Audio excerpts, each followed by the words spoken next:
นกขุนอยู่ที่บันลาวโมลิโนวาเลย์เมืองโมลิโนรัฐแคลิฟอร์เนียตอนนี้ต้นช่วยดึงจุลาย5 กว่าบาท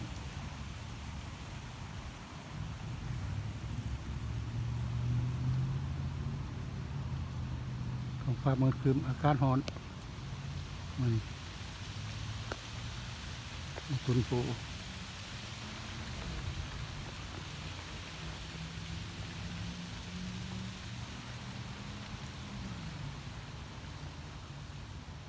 ชิ้น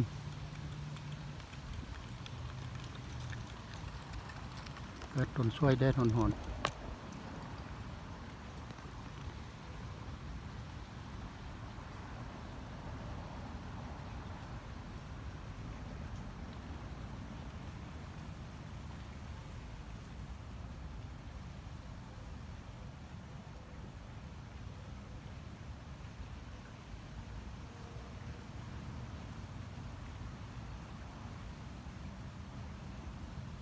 ก็เริ่มบานอยู่บทันน้ำบานไล่เถอะ